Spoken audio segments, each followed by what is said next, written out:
So let's write down the general form for the Taylor polynomial, the nth degree Taylor polynomial and remainder.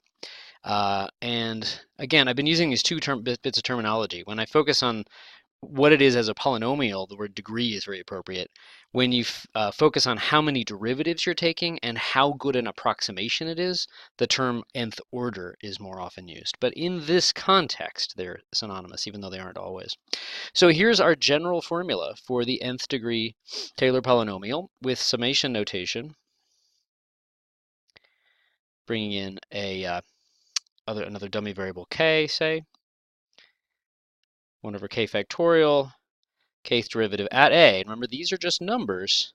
The only place the x, the variable, appears is in here. So it's just a big old polynomial in x minus a. If a happens to be 0, then it's a little simplified. Oh, I think I haven't mentioned the notation or the nomenclature. If a equals 0, it's often referred to as a Maclaurin series. It's a special, or Maclaurin polynomial, special case of Taylor polynomials. So I might occasionally use that, but I usually just call them Taylor to be more general. So then, what about the remainder formula? Ooh, let's see. You know what? Bad style, but I'm going to erase that right away so I can fit in the remainder. If we happen to know a bound on the next derivative near a, not just at a, let's say in some region, some interval between a minus d and a plus d, then on that same interval, we know that the size of the remainder, the nth remainder, the error in this approximation, is less than or equal to m over the next factorial times the next power of the absolute value, just the distance, how far you are away, the next power of x minus a. So this just encapsulates what we've done so far. And why would you do this? Why would you take this out to a really big n? There's various reasons.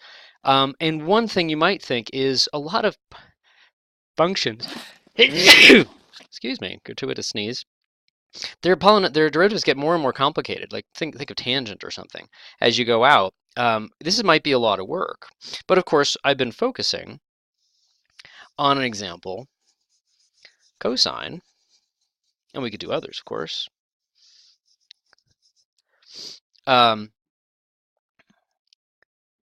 Where there's a pattern to the derivatives. And then it's not only easy to get a finite expansion, a polynomial, but you could actually turn it into an infinite sum, as long as you're careful with limits and convergence. Let's say a pattern in the derivatives. So let's look at cosine as an example. We had that up last video. Just real quick. We know that these derivatives go in a cycle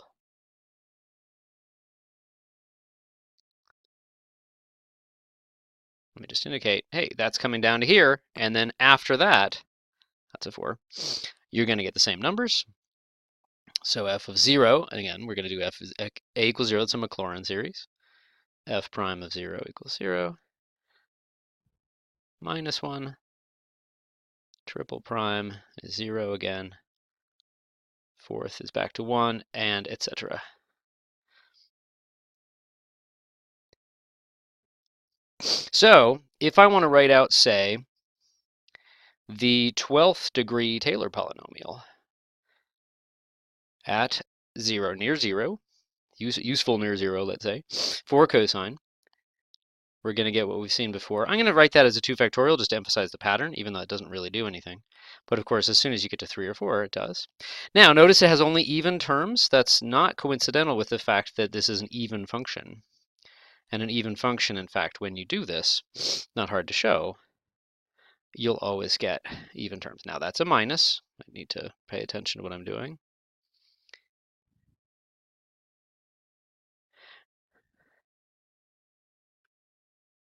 Okay. And of course, we could get a remainder estimate for that as well.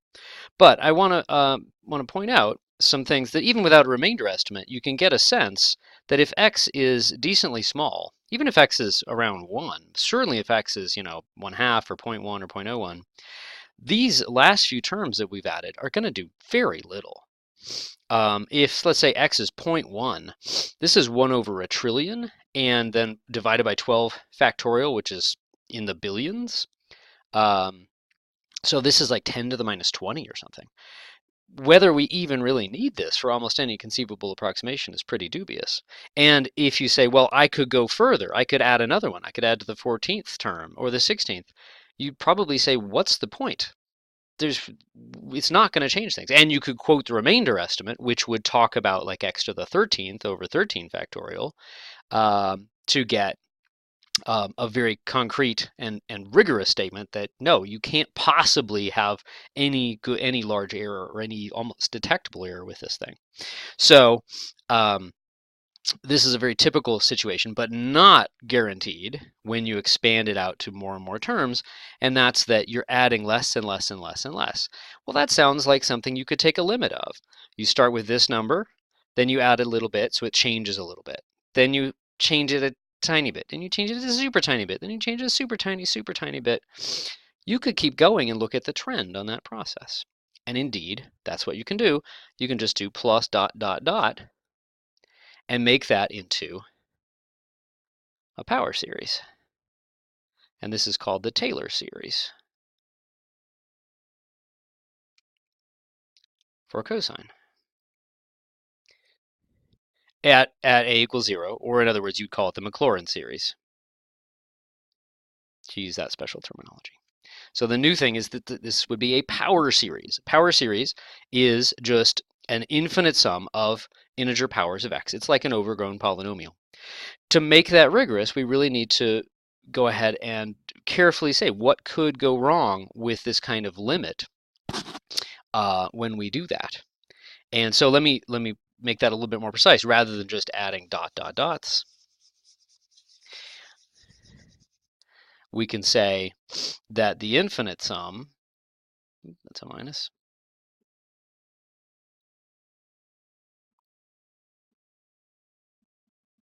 is defined to be the limit of the finite sums. Let me use the sigma notation since it's really convenient here. So we're going to write down exactly, let's see. So what is, actually the sigma notation isn't super convenient unless I tell you how to like automatically get pluses, minus, and evens. So let's actually not quite do that yet. Maybe save that for the next one. You just take it out a finite amount, exactly like we had before, but then you vary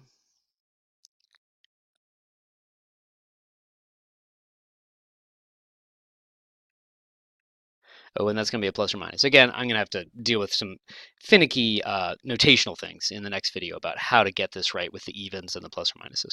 But the idea is that we're going to take one of those polynomials, and then we're going to look at the next polynomial, the next one, higher and higher and higher degree, and see if this limit actually exists.